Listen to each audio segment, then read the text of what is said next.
to tonight's Zoom at 8. My name is Julianne Peterson. I'm with Old Capital Lending, and I'm your host tonight. Old Capital Lending is a premier provider of primarily multifamily debt, but we work in other asset classes as well. Without further ado, let's go ahead and meet our tonight's guest, Bryan Amos. Bryan is a rock star, as you guys may know, and if you don't know yet, you will soon get to know Bryan. He's the founder and CEO of the Omni Group, which is comprised of Omni Multifamily Assets, Omni Construction, and Omni Multifamily Investments. Bryan has been in real estate since 2002.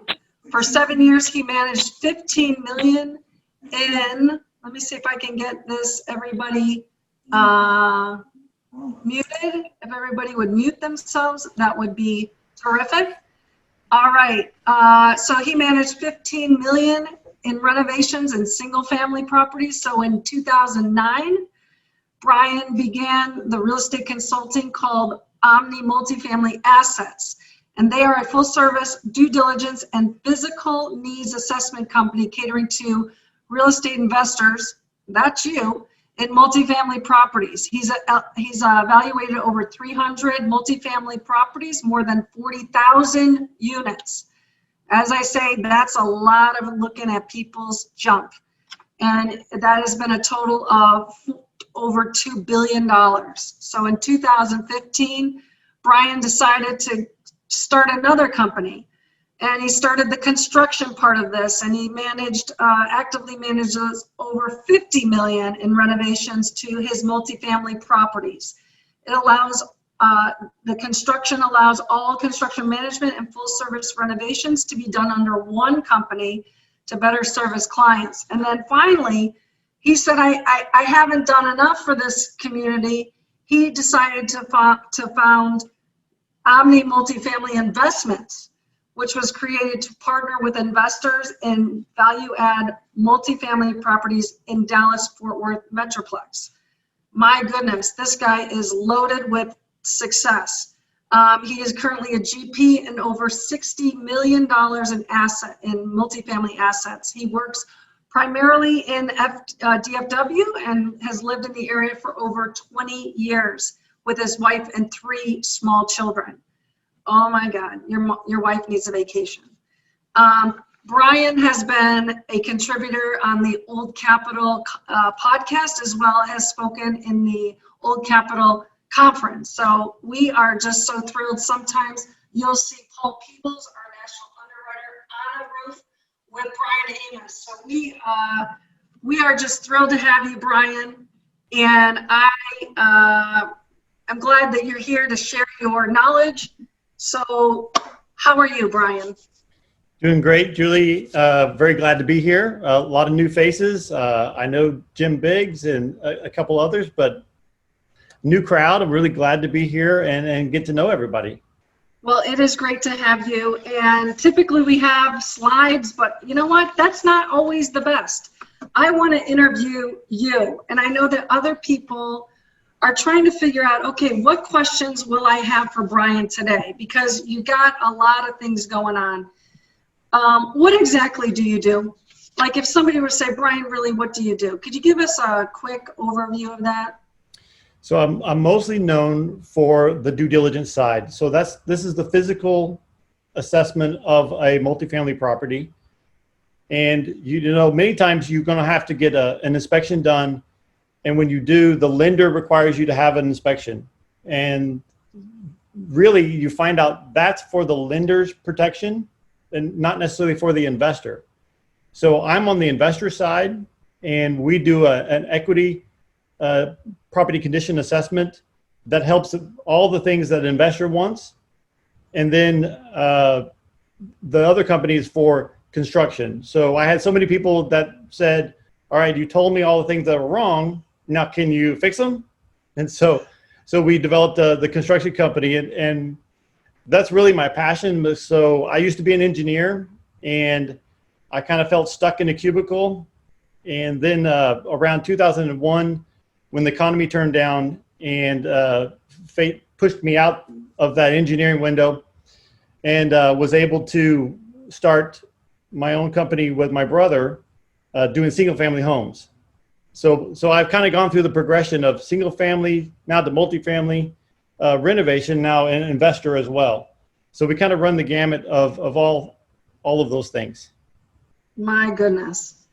Well, let's just backtrack. If anybody has a question in the chat, if you could put a Q for questions so that we do not get it mixed up with people's contact information. Again, if you showed up late, if you would be so kind to put your contact information, your email, your phone number, and where you're looking. So put those Q and maybe a colon, that would be great. So I'm curious, when do we engage you? When does an investor engage you, whether it's in Dallas-Fort Worth or if it's in another area? Tell us a little bit about that. So one of the things why I'm on this program, I'm looking to expand. And so for the last few years, I've just been in DFW. We'd like to do more consulting work across the country. So we're expanding in that way. So I used to do more upfront. And as you got so many deals and I got so busy, really the best time to engage is once you have an accepted LOI or you're really close to an accepted LOI.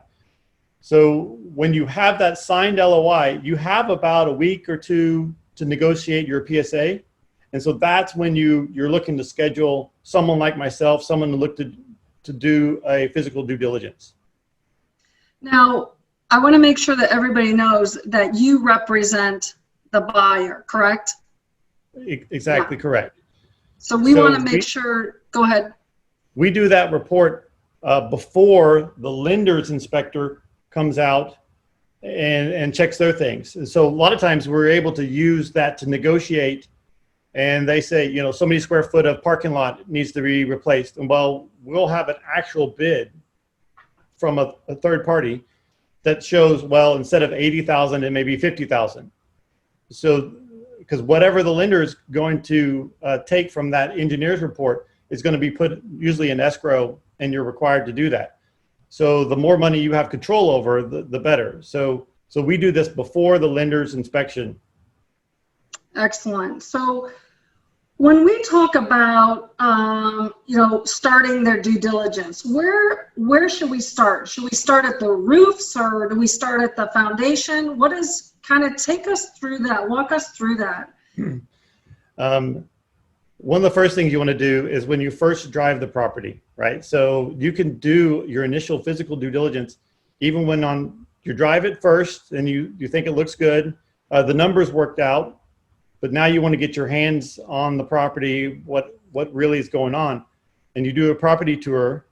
So there's things you can look at just on a property tour or just on a drive-by, and you mentioned one of them. The roof is really one of the main systems that you want to be sure to have evaluated. Now, from the car or from a walkthrough, you're looking for blown off shingles. And Donna knows this. She's a roofing company. You're looking for any signs of damage just to get preliminary. Am I going to have to replace this roof? When was it installed? So really, you're interviewing the seller too. Hey, did you have any hail claims? Or when did you replace this roof? So you're collecting that information. And then when you have a signed PSA, that's when you hire someone or you bring a roofer on, because the experience can't be got anywhere else to really get a hands-on, from an experienced roofer. And so, but what I want to encourage you is you're putting together your team, right? You're putting together a team of people that you can be done anywhere in the country of who you need to have. And so the roof is number one. The next thing I'll add, because here I'm in the Dallas-Fort Worth area, and we have this thing called foundation movement. And so California or Florida or up in New York, when different people come, they're not familiar with this. But here in North Texas, we have highly elastic soil, so it expands and contracts. And so you have apartment buildings that tend to move up and down. And that's usually not good for concrete and frame buildings. So the next most expensive thing is often foundation. And so similarly, you're looking from the very first time you walk a property for any signs of distress, any cracks in the brick or separation around a window, so that you know that you need a foundation person to come take a look at that, right? Another person on your team. Other areas of the country, it's not as bad. Sometimes I get some lenders from New York City and they say, what, foundation movement? And it's unusual to them. And so it's definitely here in this area and some other areas, another thing you got to watch out for. Probably in California, a little bit of that too, I would think. Now, what about plumbing? Let's talk about plumbing. Let's talk about electrical. Tell me, as you're doing your walkthrough by yourself, or you're taking a guided tour through it, how do you take a look at that before, the LOI? So on plumbing, you're either going to have typically 3 different types of pipe. If it's an older property, 1940s, you're going to have clay pipe. If it's 1950s to the 1970s, even the early 80s, you're going to have cast iron. And you'll be able to see the cast iron cleanouts as you walk around the property. And the kind that from the 80s to now was most common is PVC. So they'll either be cast iron or PVC. The clay pipes, you won't see any cleanouts. So these are these pipes that stick up in the ground to give you sewer line access. And before you're engaged in a contract, you want to see if there's any overflows, any backups around. Sometimes you're surprised what you may see as you walk in a property, like, oh, that looks like a little bit of debris. So every time I see one of those, I budget about $3,500 because I know I'm going to have to break that out and do a repair potentially. So, and then even before I recommend you camera the lines once you're under contract, that you have an actual camera that goes and scopes all of the lines of all the buildings. Now this is a cost, but again, this is someone else that needs to be on your team, is a plumber, or you hire through your property management company. Or so my expertise is I'm coordinating all these people for you, but you can do this as well. You need a plumber on your team that will camera this and get you an estimate of potential repairs. One thing that's almost always common on apartments is that you're going to need to regularly hydrojet, which is actually spraying water down the lines. And you can also use a sewer machine, mechanically get out any roots. I estimate $500 per building to do that. And if you need to come back and re-camera, you think you found something, usually another $250 per building if you have to re-camera.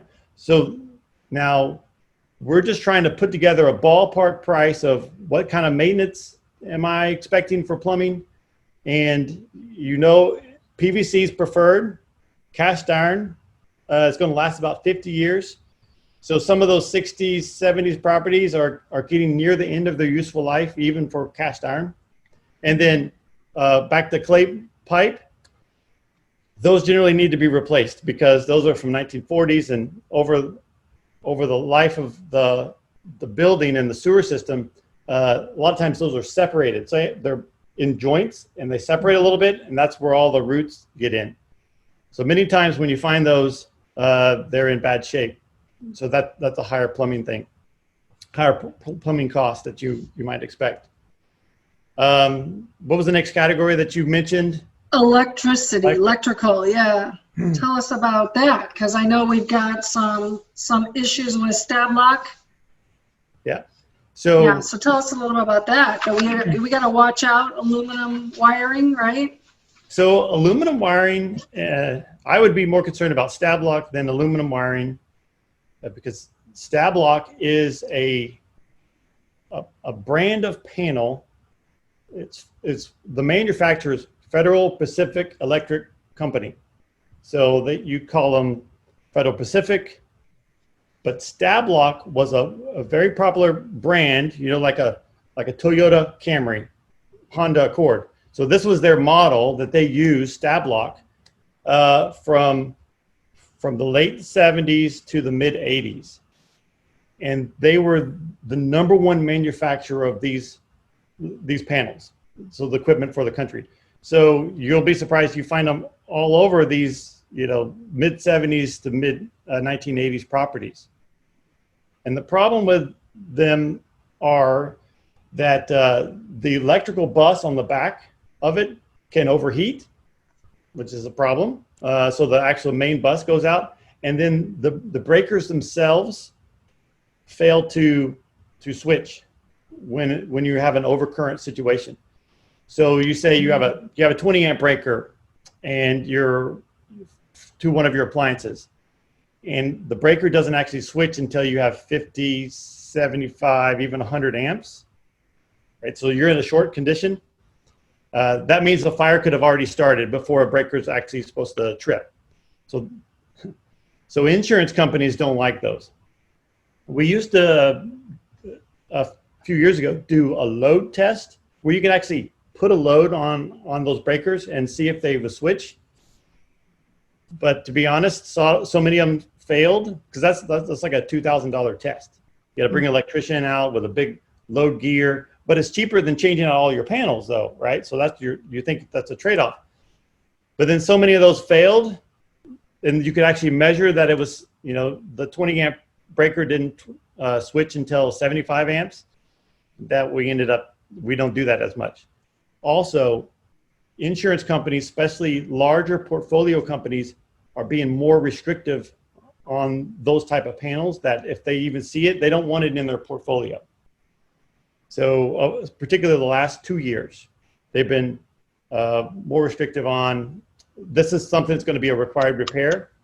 So I own a property, so it sounds pretty good. Well, you said I have 60 million in properties. It's 2 big properties. So when I started out with big numbers, just because I'm used to working on larger properties. And so I have one property that's 310 units and another is 362 units. And the 362 units all had Federal Pacific panels. So this was something that we budgeted right from the beginning to change those out. Now, cost, everybody's concerned about cost. So I have a range of people here. So California prices are different than Texas prices, different than, Chicago prices. But here's my recommendation. Get a commercial or a multifamily electrician to price the panel change out if you come across this, because you don't want residential pricing. You want an electrician that does a lot of these and is able to do this, with a crew of people. That was a golden nugget. That was a golden nugget. Everybody, if you're sleeping, that was a golden nugget. Make sure you write that down. Go ahead, Bryan. Because the prices have ranged from even $2,000 per panel to what I get is about $550 per panel. Okay, so that is a huge range, right? It's a deal killer range. So I would look at, on my side, I 550 for a lot of panels, like 300 panels, to about 750. If you go over 1,000, I would shop around for another electrician. Just someone who has the capacity, that has the connections with enough suppliers to get that material cost down. So that's a big issue on electrical. And you mentioned aluminum wiring. So aluminum wiring has been installed since 1965 to about 1973. So you're surprised how many, we deal with B and C class properties a lot. So they happen to fall right in there. And so we deal with this often when we're trying to upgrade a property and we have aluminum wiring. Now, aluminum wiring by itself doesn't necessarily cause problems. Like today's larger buildings and even maybe your home, if it's a larger gauge wire, it's a larger gauge, aluminum wire is not a problem. It's the small gauge wire that goes from the switches and plugs. So that's where you're trying to mitigate, to make sure that there's no sparking in those switches and plugs. And so what's happened? Why is aluminum a problem? Because when it all metals corrode or oxidize.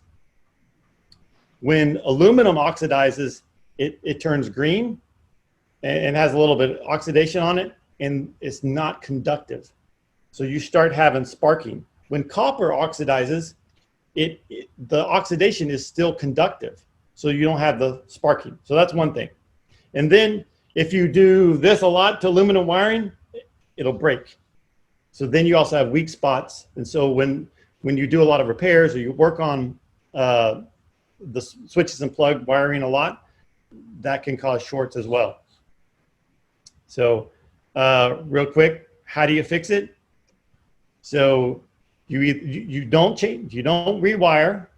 So don't go to rewire the whole apartment, but you do need to correct your switches and plugs. And so they have these things called Kolar devices, copper to aluminum retrofit, C-O-A-L-R, but they pronounce it Kolar, C-O-A-L-R for copper and aluminum, and R's for the retrofit. And so that was a standard that those devices, they can have aluminum on one side and copper on the other. So that's one way. And then an even better way is Alumicon connectors. So Alumicon. And so then they have a competitor. It's Copalum. So depending on where you are in the country, you either have Alumicon connectors or Copalum crimping. So these completely isolate the copper and aluminum wires, because what you end up doing is having a copper device connected to the aluminum wire in the wall. So you want that transition to have no heat conductivity. All right. How much does all this cost? Thank you. So you typically have about 20 to 25 devices in an average apartment unit. And Kolar costs about $15 a device to do. Alumicon or Copalum are similarly priced, and they're about $23 to $25 a device. As you see, that's a lot more expensive. But really, insurance companies are pushing for that. So if you have a large property, I would multiply your unit count by about 23 to 25 to get your device count. And then another, if you're able to use Kolar, $15 a device to about $25 a device. So fortunately, this does add up. So my first property I bought, I knew it was aluminum as well, because it's 1966 in phase 1 and 1967 in phase 2. And we changed all the aluminum out because I'm also an investor. So here's a tip for investors.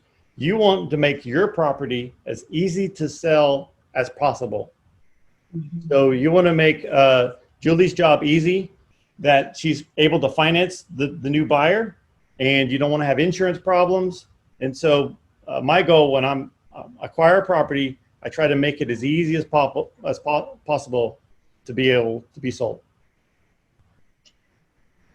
So I'm overwhelmed. That is amazing information. I know I've got some questions, so let's take a look.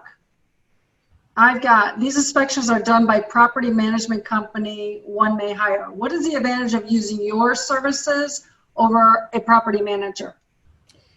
So we want to give you independent third-party bids that you can either use those vendors, because I'm coordinating all the different trades, or you can shop those around. So it's a reference point.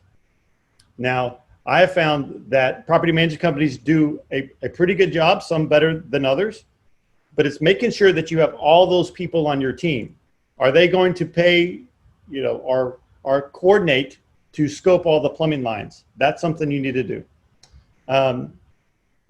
And who we have to check out the electrical work needs to be a licensed electrician. We happen to have a master electrician and a master plumber. So you want to get someone that's actually skilled and qualified in that area. That's the key, right? So your property management company can do it. They just need to coordinate with the right people to be on the team when they walk the properties. Makes sense. And sometimes they're going to be thinking about what's best for their client, right? It's not like you're doing a walkthrough with the current property manager. You would want to have your property manager potentially that you've assigned, correct? For sure. That you're going to be using. Correct. When you purchase the property. I only listen to the manager and the maintenance guy who's currently there just to get information, but I only believe half of it, right? So they always try to put it in the most positive light. Yeah. Unless sometimes they want a job too when you're taking over and they want to stay at the property, and then they tell you where all the skeletons are buried. Yeah, that's always helpful. How many units will you travel for, Bryan?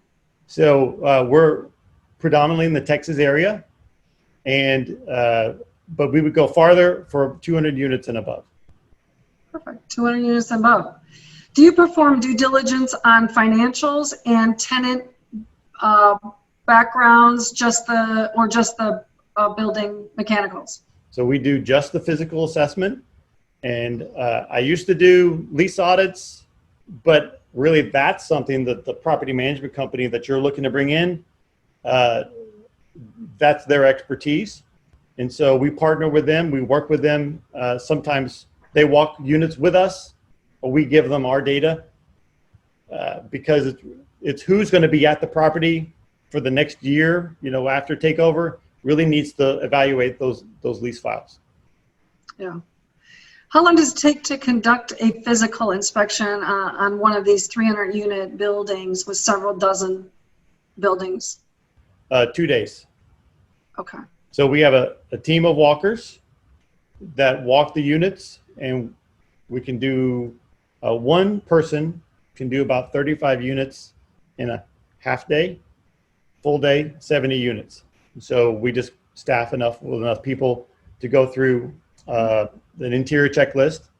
And then we have trades like your electrician, a plumber, and a roofer to come on site during those 2 days. So it's the coordination. You want to make sure that you have everyone there all at the same time, so you're not bothering the tenant 3 or 4 times, or the management company.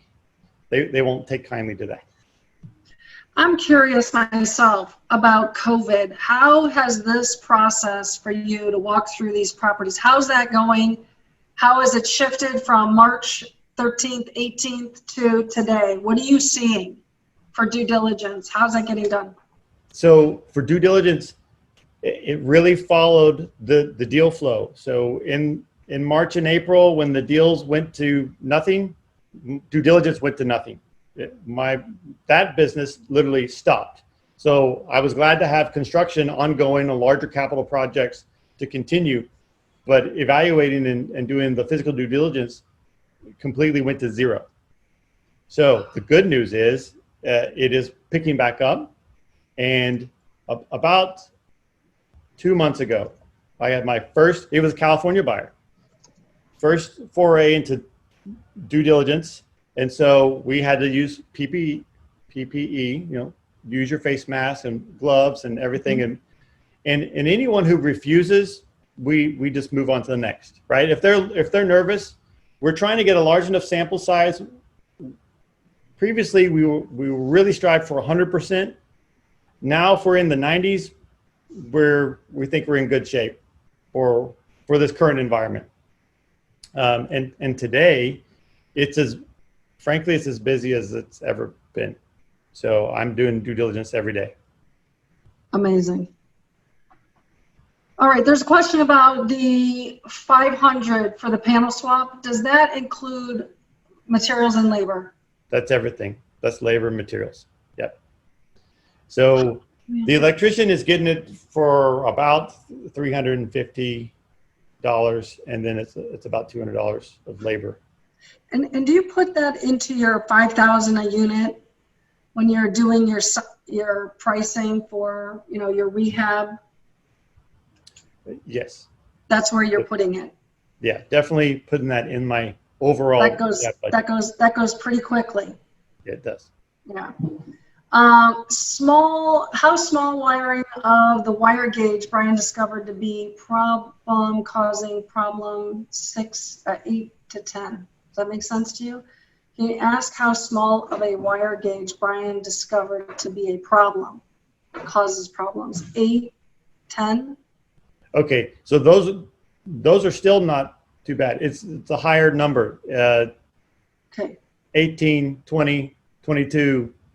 That's what's going to be in your wall wiring. If you have the lower the number, the bigger the gauge. And so your larger gauges like that's not really a problem. So today's buildings will have large gauge, 8, 10 gauge wiring to your panel. And then it'll be copper all in the units. Makes sense. So what's your geographical area? You're traveling now, or are you staying close to home because you're so busy? Right. Tell us a little about that. So primarily in Texas, but I'm looking to do more consulting in other states where we might fly for a large enough deal and our team comes out and evaluates the property. And I'm also looking to do more training. So I'm producing a training product that will help how investors can evaluate a property on their own, right? So you're looking at a property, what do I need to look for, right? We covered a handful. I cover 11 different categories that you need to know.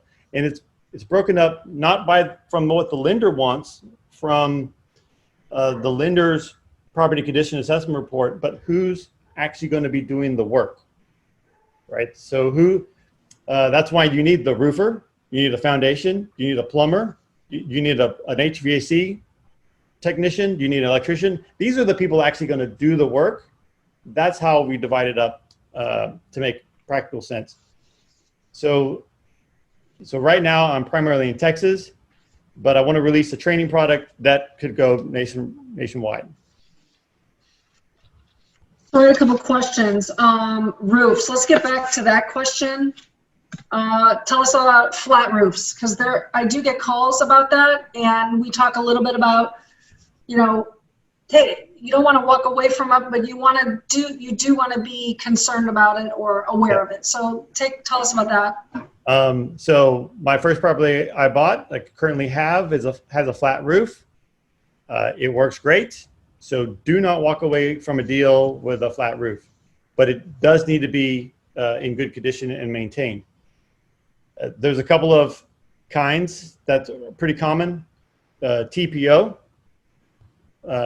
stands for thermoplastic polyolefin, just to be fun. I'll spell that out after the meeting. I'll send it in the chat. There you go. So it's white, right? That surface is white. And the other kind is a modified bitumen that has the granules on it like you see on the asphalt shingles, only it lays flat. And then older roofs may be tar and gravel. Still not a bad system, but many times those are older, and so they need to be repaired or replaced. Many times we replace those roofs. Okay, so flat roofs, you want to make sure that they're not having a lot of water on the roof, which is called ponding. It's supposed to evaporate within 48 hours. Many times on the 1960s older properties, they may be 72 hours. So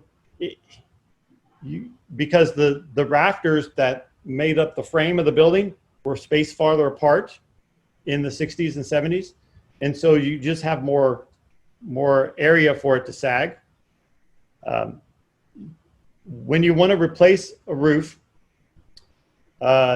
if you do an overlay, if you're able to save the structure itself and you do an overlay, those run from about $400 to $450 per square. That's on an overlay, basic overlay. Now, when I say this thing's square, that's a 10 by 10, 10 foot by 10 foot surface area. So like Donna's going to say, everything's in squares or square foot all the time. And so just to give a ballpark number, 400 to 450 for an overlay. If you need to completely replace the roof down to the deck, depending on your area, you may have to add an insulation layer to bring it up to today's energy codes. Now that insulation is rather pricey. So that jumps up to 600, 650 a square. So I just priced one just recently at $675 per square. Now here's another nugget on how to get the square footage. Your tax rolls are going to have the rentable square footage for your property. And if it's a 2-story, you divide that square footage by 2, and then you have your square footage as a rough estimate for your roof size. And Google Earth is good on measuring to get your rough estimate anyway. So that's how you can price that. You see it's a big property, a little property. You're looking for how many squares you got to replace. Amazing information. Okay, so how about these two? Asbestos and lead. Talk about those briefly, because I think it's helpful. We've got some investors that want to stay in the low, C class, and some of the things that you really want to be considering, what kind of cost those would be as well. Okay, so lead paint, we don't deal with as much in the Texas area. You can, environmental service will do a lead test. So you can get a lead test kit, something that's pretty easy to do. And if that tests positive, and then you may want to do more samples and get a third-party company to do it. On asbestos, that's very common in early 70s, all the 60s properties. The common places for asbestos are your joint compound on your sheetrock walls and around the caulk around your windows. So like when they install the windows, they would caulk it. That caulk many times contains asbestos. And then laundry rooms and areas, common areas where they had the old checkered tile, those black tiles, and you pull that up and you see that black glue, that's asbestos as well. So 3 common places: sheetrock, joint, and texture around windows, and under linoleum tile. So those are the 3 places you test. An asbestos test generally costs about $600 to $800. I mean, under $1,000, and you can test all those.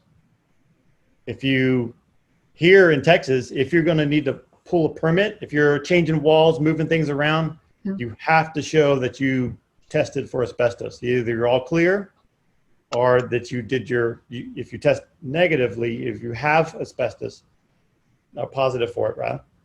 You're going to have to do remediation. And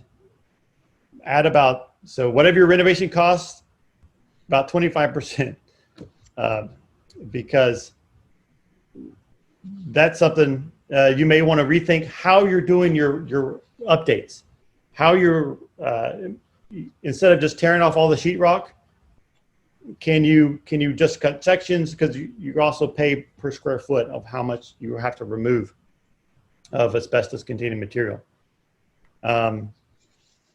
So that's definitely something to test for if you suspect the kind of remodeling work that you need to do will remove a lot of sheetrock.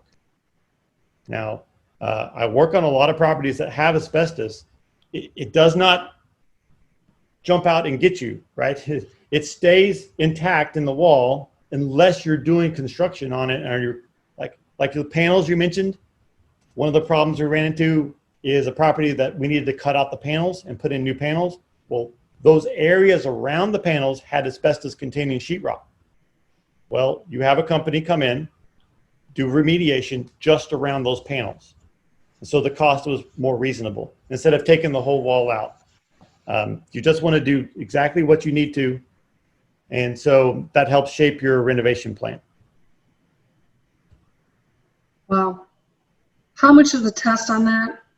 Asbestos? About $600 to $800. We get, Okay. that's for like 3 samples.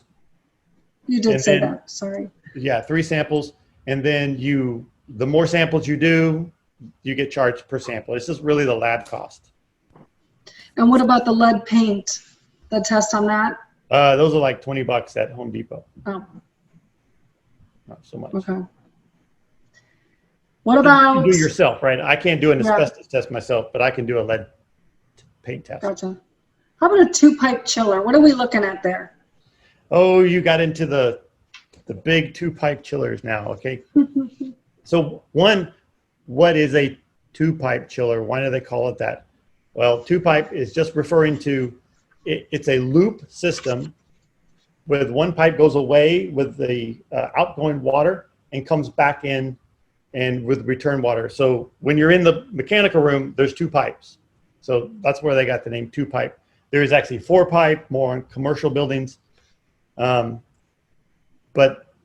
chiller systems, similar to flat roof, I wouldn't run away from deals with chiller systems, but here's the Achilles heel on any kind of chiller system.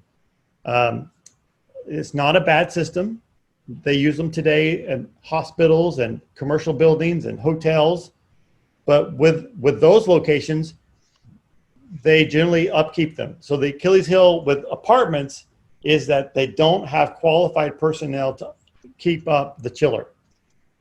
And so many times what happens is they'll have an old chiller, they put in a new chiller when they bought the property, and then 5 years later, they're trying to sell it, and I'm looking at it, and they have done nothing to it because nobody ever saw the chiller once it was installed. And similar for older systems, they just need to be maintained. So here's, when you're evaluating a property, you talk to the manager, talk to the maintenance, hey, who services your chiller? Do you have a maintenance record? I don't know what you're talking about. And then you know you might have a problem. So. How much should we be putting aside for that maintenance? How often do we maintain it? What kind of numbers are we looking at? So I do when you turn on a chiller and you turn off a chiller. So in the summertime, you're going to have the cooling. In the winter, you turn off the cooling and you turn on the heating. And so 2 times a year at least, I budget a couple $1,000s to come in, evaluate a system, make sure you clean it. And so really you're talking about $5,000 per year in all. But you know, when you don't know it's a problem, many times that's not budgeted for.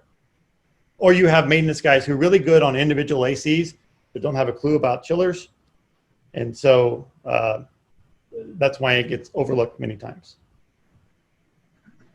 What about individual HVACs? What's the difference on that? So individual, it's going to be probably what you have in your house or your apartment in a newer apartment. It's also called a split system, where you'll have a condenser on the outside and then an air handler on the inside. So the condenser provides the compressor, and then the air handler will blow the cool air throughout the unit. And then usually many of those have an electric heat strip to provide the heating on that. So it's electric heating and cooling for those condensers. Much less expensive. So just give you some prices. A new condenser and air handler is about $3,500. So like for the whole system. And I do recommend that you change out the condenser and the air handler at the same time, particularly with now the Freon has changed from R22, which is an older refrigerant, to 410A. And a lot of times during that transition, the last few years, you may have a condenser that and the air handler, they didn't match. And so that actually ruins your system. So if you replace both of them, it's about $3,500. And for we talked about a chiller can be much more expensive. And it's about $850 to $1,100 a ton. So in your tonnage, it's based on your size. So, okay, without getting into the weeds too much, if you have a 70 unit deal, you need a larger chiller, at least 100 to 120 ton to do that 70 units. So that could be a $100,000 to $120,000 chiller. So that's why. So you have a 100 unit deal, you want at least a 140 ton chiller because you need so many tons to cool so many square feet. But just to give you a rule of thumb, so those systems are quite expensive. So that's why when you talk about maintenance for $4,000 or $5,000 a year, it's well worth it. My, oh my, I am overwhelmed with all of that. Someone asked, how long is the life of the chiller and how much does it cost to replace? And how long does it take to replace? Is it overnight? Is it, are these down? I heard some people are renting for temporarily until the main chiller is replaced. Yeah, absolutely. So chillers it's not an easy thing to replace. It's a whole mechanical system that needs to be changed out, and at a minimum it takes about a couple of days. I've seen them been down for a week, and wow. Usually that's an emergency, and it's during the summertime. Here in Texas, it's 110 degrees, and so if you don't rent something to provide that cooling, you're going to find yourself on the news because all your residents are going to be complaining. So I would budget about a week to do that changeover, right? And it could take 6 weeks to actually deliver your chiller, right? Because many of them have to be manufactured, or you can buy it used on a third-party market. So we really do need to put some money into our CapEx expenses on that, just in case. Right? Exactly. So regular maintenance. Do they have chemical treatment? Do they even know what chemical treatment is? So many times I go in a mechanical room, you see where they used to treat the water, but it's all been disconnected because the last 2 years nobody knew what it was, right? So these are closed loop systems, and so depending on the type of water you have, you're going to have minerals and things corrode the lines. You want to make sure that you treat that water and that it's in good condition. Mm-hmm. So it's actually pretty straightforward, but if it's not done, it could be a big expense. Sure thing. Wow, you have been so amazing. Tons of information. I am curious if there's anyone in the house that has a question to, ask. We're getting close to, I'd like to keep this an hour, but when there's such an awesome information and speaker, I'll stay as long as everybody wants to stay. So anybody, let's see, based on these recommendations, what is your favorite type of property to invest in Dallas? Class, vintage, size? What do you have for us? Okay. I like 1980s properties with individual air conditioning units. And even my older property had been converted from chiller to individual. And so I tend to like individual systems. And the plumbing, the sewer line, I mentioned the 3 types. It's going to just convert it over to PVC in the 80s. So you don't have large CapEx expenses of replacing your sewer lines for the most part. And there's a lot of value that you can put into an 80s property, and your tenant profile tends to be able to spend more. If you put more money into that, I find you get the return. If it all depends on your market, right? I've worked on some 60s and 70s more in town, more in the metro area, but it's a really nice area. And so you have some older properties that could really handle a nice upgrade.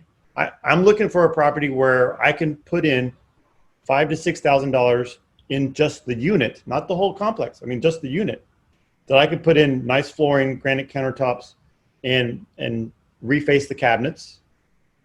That we're able to get the $100, even $150 rent bump for that. So for me, my sweet spot is 80s, larger 80s properties. And they make so much more sense in terms of your CapEx expenses. You're not dumping a bunch of money into it every year. I mean, some of these other older properties, 70s, early 80s, it's every year. You're having to put up a heavy, large CapEx expense. So you guys need to think about that. When money is so cheap right now, it makes a lot of sense. If we can get into the B class or something, high 1980s, that you don't have these systems that are older or needing to be improved. That we can do the improvements, hold on to it, and then sell it. Mm-hmm. Great stuff. And so this also goes with your what's your investment time frame, right? And so what I'm looking to buy is going to be held a little bit longer, and so I can afford to put a little bit more into it. I'm going to hold it just a few more years. That being said, some people have made very, very well. They've done very well on older properties, fixing those major systems, and then passing them on to someone else. Yeah, it all depends, your criteria, your business plan. So great information. Anybody else have a question? I mean, you've dropped so many nuggets here. Should taking on this due diligence, as a new apartment syndicator, should taking on this due diligence without a due diligence professional be avoided? I'm focusing on 20 to 50 units. I feel like Bryan Hennessy's book, The Due Diligence Handbook for Commercial Real Estate, was a great start. What's your thought? So low-cost way of getting the due diligence information, getting all that information, is walk with other professionals, right? Get some other trades to come with you. And you can do that most times for free, right? So I do it as a business because these professionals are with me every day. Then you need to pay them.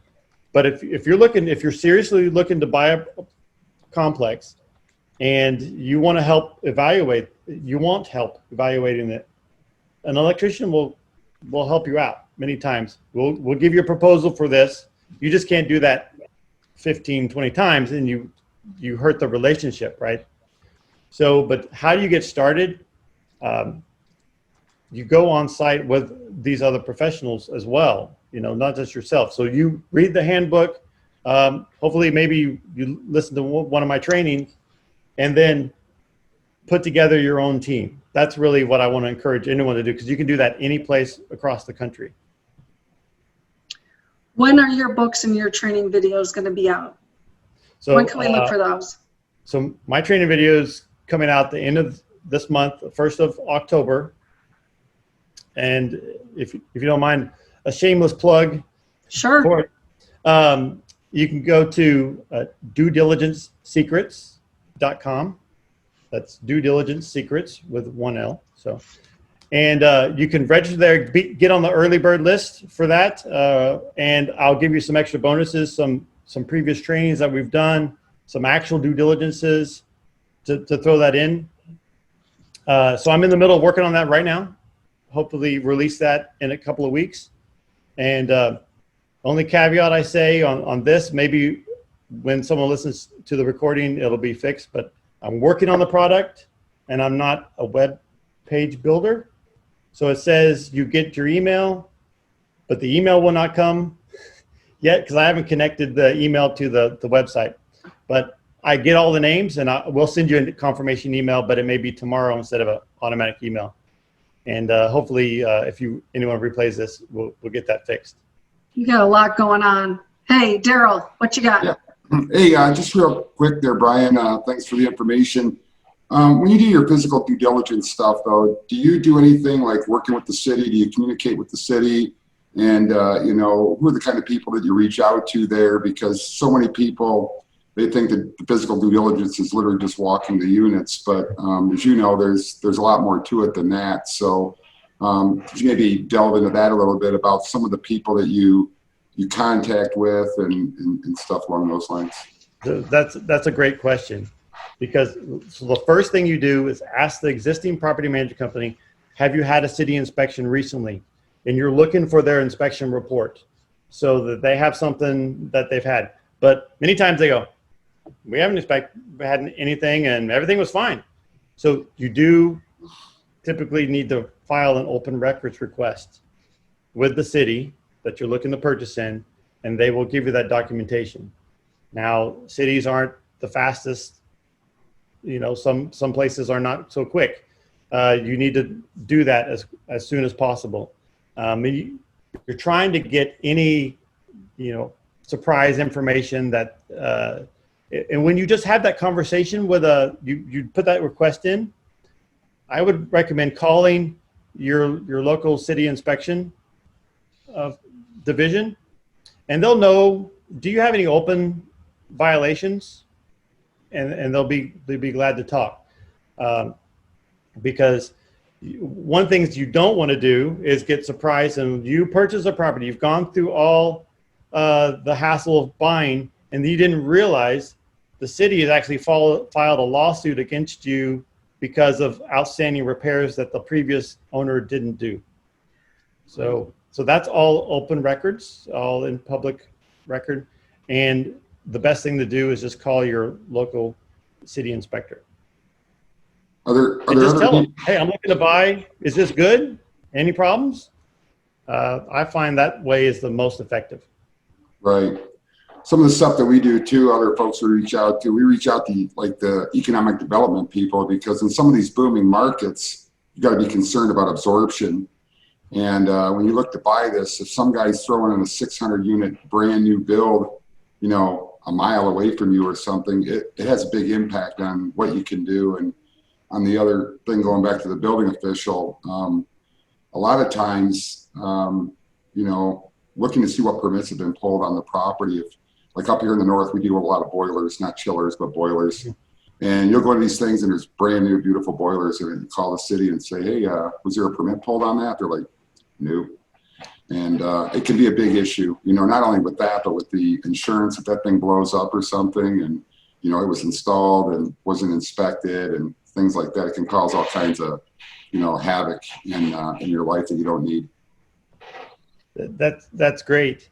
I've come across a couple of properties that were actually in the economic development zone. Mm-hmm. So the city officials wanted the property that I was looking to inspect for a buyer. They wanted it to be torn down and then the new 600 unit on top of it, right? So they had no interest in approving any permits or any helping you improve, you know, a C or B class property, because they wanted the A class property. So that's a very good point to know. Talk to your city officials. That's great. Thank you. Great point.